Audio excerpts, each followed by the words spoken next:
Hi, I'm Mara Webster with In Creative Company, and thank you so much for tuning into one of our talks today. We are a year-round talk series bringing you the best creative voices across film, television, and theatre, and I'm so excited to be joined by the fantastic Olly Alexander, who's currently starring in my new favourite TV show, It's a Sin.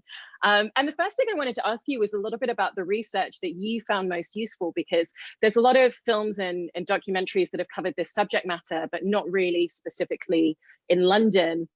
And I was interested in whether it was more useful to look at some of that material, some of the medical facts, or whether it was emotional stories that people were telling from the time for you. Oh, well, hi, thank you for having me, Mara. Yeah, so you're so right. There's been amazing work made about this period in history, about the AIDS crisis, right from The Normal Heart to Angels in America. And I am familiar with some of those, with some of the work. And it's actually some of my favorite works is about this period. And it's a book called Dancer from the Dance by Andrew Holleran, which is a really beautiful book I read a couple of years ago. But like you say, there wasn't so much really available about the specific nature of the HIV and AIDS crisis in the UK and how it affected, the communities here. So I did do a bit of reading. I read Derek Jarman's collection of his diaries called At Your Own Risk, which is a phenomenal book. And I feel, so inspired by Derek Jarman. He's kind of like, in my mind, one of my elders. But I mostly kind of really focus on everything in the script. And Russell is such a fountain. Russell Davis, the writer, is such a fountain of knowledge, and he would be available 24 hours of the day to answer any questions, because I really didn't know a lot about references. I didn't know who Nana Muscuri was, or so I wanted to embed myself, through Russell's eyes as well about this this period in history. But and also I would talk to people that I knew and or had met about their time in the 80s and what it was like. And you kind of just try and like sort of absorb all of that stuff. And it's, I'm still learning so much about it. Yeah. And one of the things that's the most striking about Richie as a character is, the show deals with quite harrowing emotional circumstances for all of these characters, and in particular him. But at the same time, he just always brings this positivity, this charisma, this light, and this energy into every single situation, no matter what he's facing. And so I wanted to ask a little bit about the way in which you thought about his charisma and his humor, and the way that you really wanted to thread that throughout your performance in every single episode through all the situations, but the different approaches that you would find depending on what he was dealing with. Wow. What I loved about Richie's character is he has a really irrepressible spirit. He's determined to make a name for himself and to be someone, and he heads to the capital, to London at 18 years old, bright lights, big city, and to become an actor. And that's very similar to what I did, so instantly I could relate to him. And what I thought was so beautiful about the role that Russell had created was you really see Richie. It's such a journey for this character, and from where he starts, he is quite arrogant. He's maybe a little bit too full of himself, and that really gets sort of exposed throughout the series and throughout his relationships with the other characters. And it's really to his detriment in some ways, the fact that he doesn't believe in a virus that could target gay men. It just doesn't make sense to him, like why would that even be possible? And I thought that was a really beautiful, yet horribly naive sort of part of his character that was just really fun to kind of open up. And and to always, my thing with Richie was that he was always hiding something. He was, even if it was from himself or from the person he was with, he just was always putting on a brave face. And so that was kind of that was always in my head, and then it's also what Russell would say, it's also what kept him, going for so long, for so many years, because he just really had that indomitable spirit. And with the fact that he is always hiding something, because he spent his whole life growing up having to hide a huge part of who he is with his parents, so he's very attuned to that. He's also masking a lot of insecurities that he has throughout the show as well, but you find really beautiful ways to let it show in really small cracks. So how did you map out his emotional journey, and just finding where you wanted to let us into the moments and really see that inner turmoil and insecurity that he holds on to? I try to, I suppose mostly, honestly, I'm trying to think, because I really didn't know if I was getting it at all right. But because the writing is it's all in the writing, really. So I think part of you as an actor just is like, okay, just make sure you say the lines, and you're just present in the scene, and don't try and overthink it too much.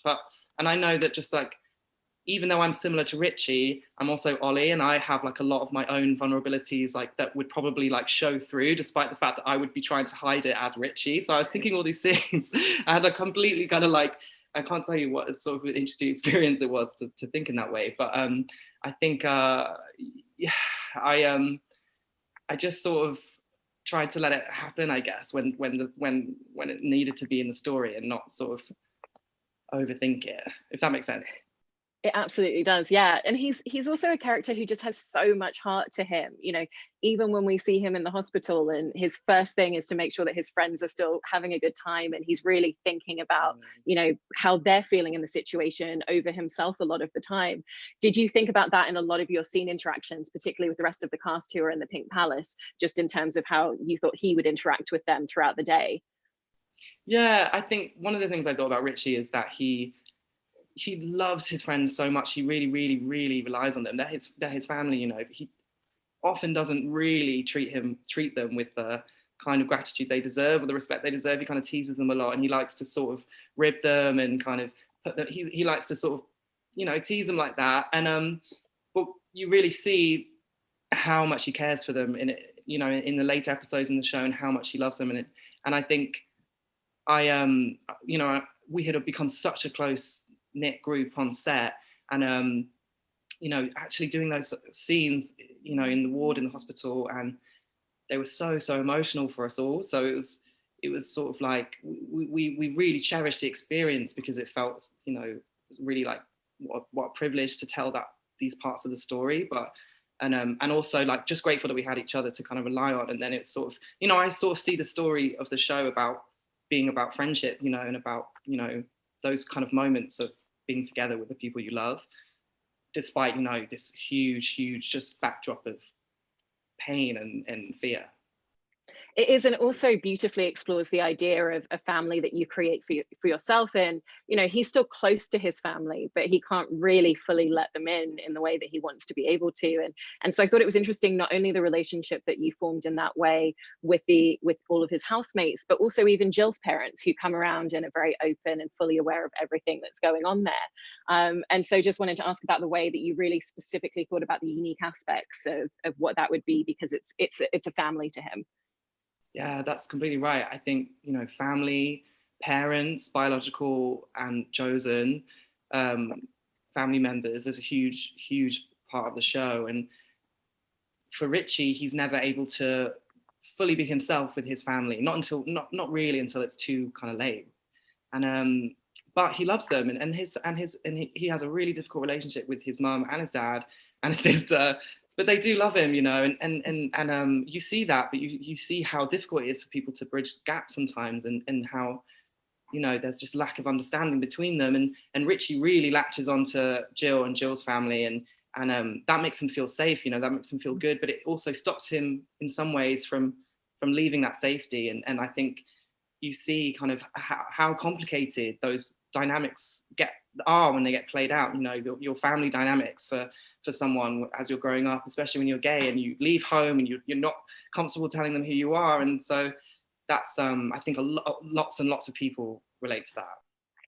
And Russell does such a good job at weaving in his family and giving a lot of those details. And even that very first scene where he's about to move to London, and, you know, his mom's incredibly fearful of the idea of him being in the city, because that's something that really scares her at a fundamental level. How useful was it to just have all of those little details? And, you know, even though it's a lot of short scenes, but to have all those moments to really construct Richie's backstory and family dynamic with such depth.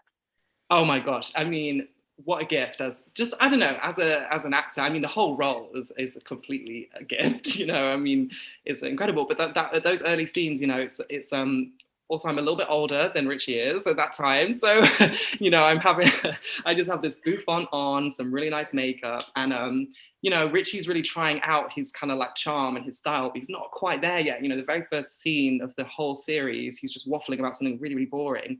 And so the challenge was to kind of try and portray that, to try to be like this fledgling, you know, he's not quite got to grips with who he is yet and how to sort of smooth things over, but he's still kind of funny and still sort of putting his foot in it. And I just love those scenes, and you get the family dynamics so quickly, and so much information that just, you know, sets you all up on the rest of the, it's just watching it. I remember now when I watch it, it's like go, go, go, go, go. And there's so much that happens, but I think it just takes you along with the ride. So yeah, it was a lot of fun. Yeah, and it's so endearing to see those fallibilities that he has when he starts out and he's 18, and then, you know, who you really develop him into. And, you know, with the show taking place over 10 years and only 5 episodes, it's a huge astronomical challenge as an actor to really think about the gaps and filling in those moments that we don't see on screen. And especially because they're such formative years for him. Yeah. Did you kind of map out in any way for yourself just like what the details would be in filling in those spaces between the scripts, so that you could really think about what aspects of him would have evolved and changed and what he would always kind of hold on to in the same way?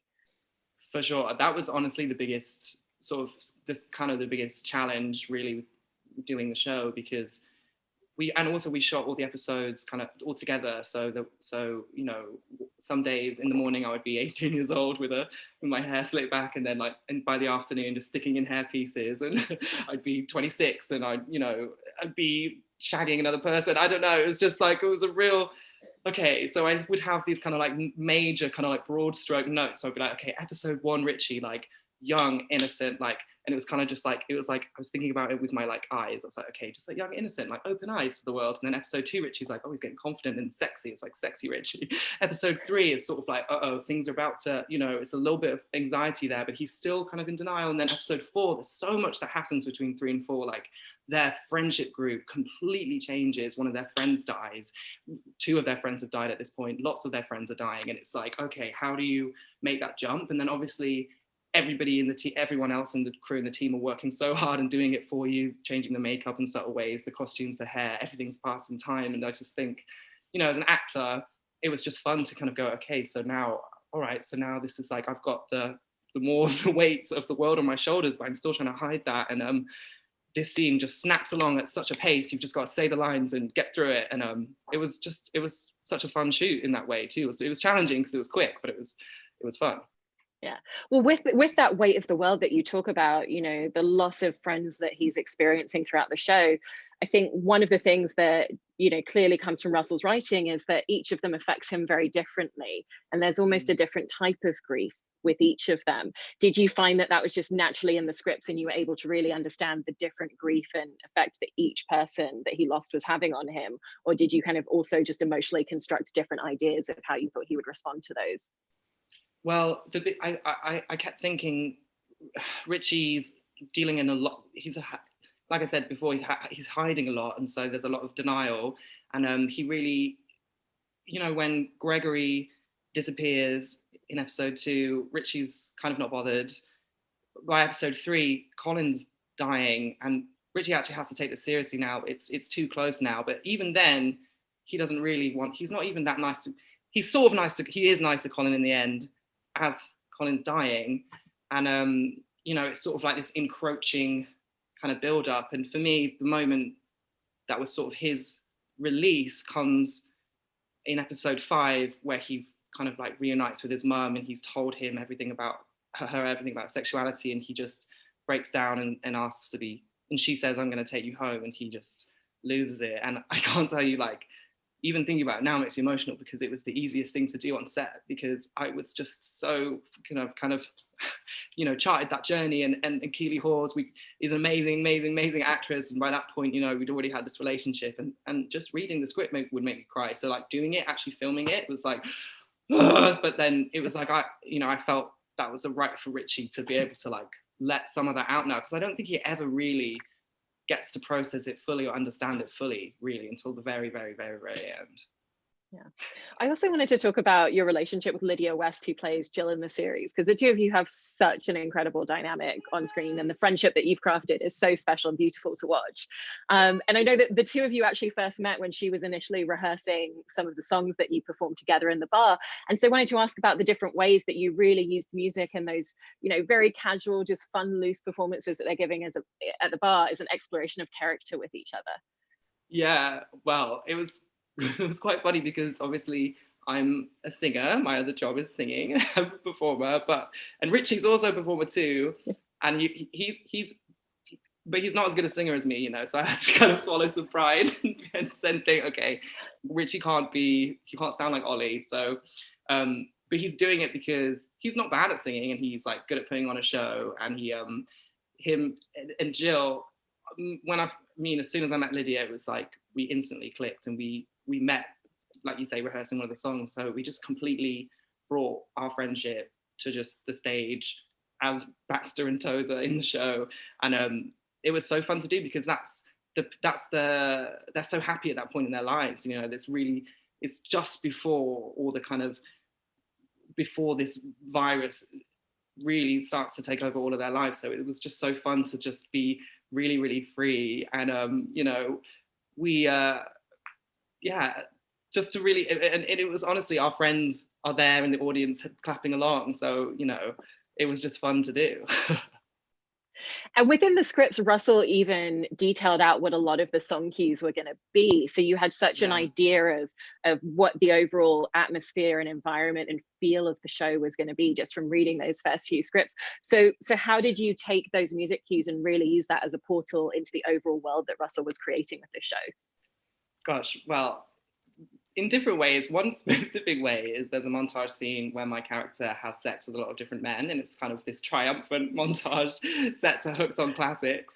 And you know, I love Russell so much because and this is throughout the whole show, there's always these, there's always a joke, it's a lot of brevity that, you know, pierces these moments, and I don't know.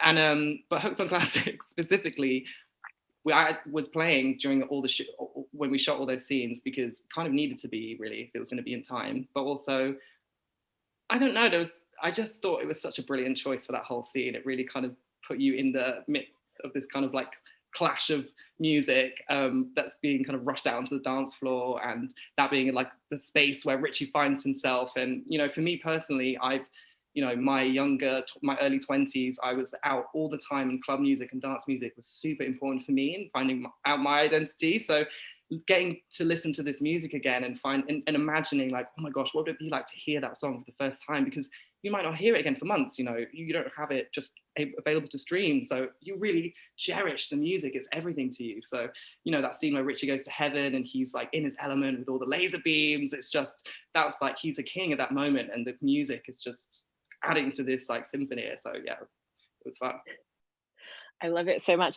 And then there's that really wonderful scene as well where Richie's just walking through the bar and he's giving that monologue to screen about a lot of the fallacies of HIV, which was a really fantastic tool of storytelling. And what's really great about it is it never takes you out of the story, even though he ends up turning to camera and it's fully breaking the fourth wall. So just wanted to ask about choreographing that with Peter Hoare and really finding the right tone that would keep us in that moment, because even the way that it's filmed is multiple tracking shots and there's a lot of moving pieces that have to flow together.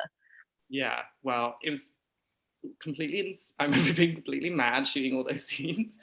Lots of them we shot in the first week of the whole shoot, and we'd all just met each other, we'd all finding our feet together. And huge credit to Peter Hoare, the director, for being able to wrangle us all and to get, I just remember his biggest note, and this is there in the writing too, because it's just so fast paced, but Peter, we do a take and Peter would go like, no, faster, it needs to be faster, faster, faster. So when you see it, you know, it seems like the right tempo, but remember when I was doing it, I was tripping over all the words because it was so fast. I was like, I can't even keep up.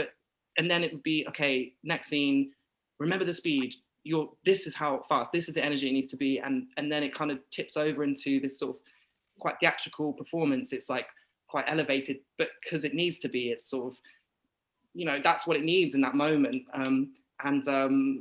Yeah, it just, I remember it was Peter just really, really pushing me, and you just had to, I just was like, okay, go grab the moment and do it.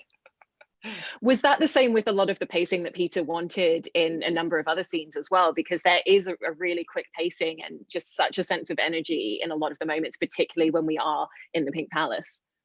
Absolutely. That was always, you know, they're a group of mates, you know, really when a group of mates hang, and this is what Russell would say as well, and Peter, they'd say, when mates hang out, they're all talking over each other all the time. You don't wait for someone to speak, you know, of course. And like, we all know that, but it's difficult, you know, when you're making a drama to really let that sort of show through. But so it would always be, you know, drop the silences, like just jump in on each other. You're trying to act funny each other. You're trying to be the funniest, the brightest, you know.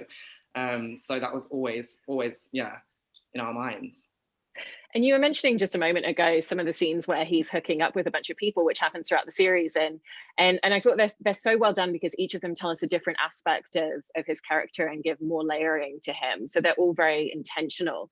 But I was curious about the journey of filming them, because you've talked about how you had a really unexpected emotional and even physical response when you first went into filming it that you hadn't anticipated. But at the same time, you had 3 days of shooting a lot of scenes like that because there are so many of them in the show. And so how did you work to really push past that and through that, both with yourself and then also with Ita O'Brien, who was the intimacy coordinator on the show? Well, I mean, working with Ita O'Brien really honestly changed my life, and her team, Elle and David specifically, just because, you know, this is a completely new process for me. It's new in the industry in many ways too. I think it's an amazing thing that's becoming considered best practice, because completely saved me in this. I've done some, I've been nude on camera before and done some kind of sex scenes before early in my early acting career, but nothing like this. And I sort of assumed I would be fine with it. And then as I got closer to shooting it, I just got more and more nervous. And then actually when we started intimacy rehearsals, you go through sort of step by step, kind of a process of kind of consent with the other performer. And so you're saying to each other, okay, this is what I'm comfortable with, you know, you can touch me here. And then you sort of go, okay, I'm going to touch you here. And so you really get walked through it. But for me at that moment, I really had like a break. I just started crying, and I think it brought up a lot of kind of trauma for me. And just, I was really taken aback by my reaction, but it was so sensitively handled by Ita and the team and Peter, and everyone was kind of made aware of how much I was finding this potentially really, really difficult. But after I'd had, you know, I had multiple sessions with them and all the performers I was working with, so that by the time we came to shooting it, I felt really relaxed, and it was actually really, and it was an awkward experience, but it was enjoyable, and I felt so proud of myself afterwards, because I really believe the show is such a beautiful part of the show, and I really think it's necessary and great to have those moments. And I felt lucky to have sort of gone on my own personal journey with it. That surprised me, totally took me by surprise. So I'm just really, you know, thrilled that they're becoming such an important part of the industry, because I think it's really, really necessary, and they're so good. Like, the sex looks good, you know, it looks good. And whether it's those scenes or just, you know, one of his friends at the Pink Palace or someone that he's chatting to in a bar, Richie has such an instant chemistry and charisma and connection with everyone that he interacts with, no matter if it's for multiple scenes or just, you know, a moment, even if he's just walking through the bar and making out with a bunch of people. But, you know, it's not a given for that to exist on screen. And so I wanted to ask about not just how you really worked with the main cast, but when you were working with scene partners throughout the show on those really brief moments, how you would work to build that rapport and that feeling of charisma and chemistry and connection in such a short instant, because it's such a challenge. Yeah, that's such a great point. I think, you know, there are no bad parts in the show. Like, all the characters, you know, they're threatening to steal scenes from each other, left, right, and center, you know, just even some of the one-liners. So, you know, Russell's treated all these people with respect, you know, before they even arrive on set. They've got, and everyone has, you know, and so they're there. And we're all, you know, the production was very low key, you know, none of us had, you know, we were all sharing, you know, a backstage green room in the school that we were shooting, you know, so we're all together the whole time. And, you know, it was important to us. We really became a family. So anybody that came in, I wanted them to feel included, you know, absolutely, and feel like they were going to have a good experience. And also so many, you know, Russell cast a lot of gay actors and gay roles, and, you know, and queer actors throughout the whole show. And they were also just connected to the story. And I think all of us were just really happy and like kind of deliriously overwhelmed to be on a set with so many other queer people, where we were telling a queer story. And, you know, so that really fostered, I think, a lot of quick connections, and I'm grateful for that. And with the fact that he was casting all gay actors for every single gay role within the show, were there aspects of your character and his relationships that you feel like you really got the opportunity to uncover and find that maybe you wouldn't have, just because everyone had such an intrinsic understanding of their characters and what these relationships all meant to them? Yeah, I think so. And I think it's almost, I've thought about this a lot, and I'm still not sure whether it's almost even an intangible quality, because I suppose, you know, what I think does work really, really well on the screen is this friendship group, Pink Palace, And we really were that close. You know, we are that close in real life. And there's a real shorthand between, you know, gay guys and their friends, and all groups of friends, you know, let's be honest. But to have that kind of, I suppose, implicit understanding, I think really helped tell the story, and sort of, you know, it was already there in many cases. So I think in this case, it really works.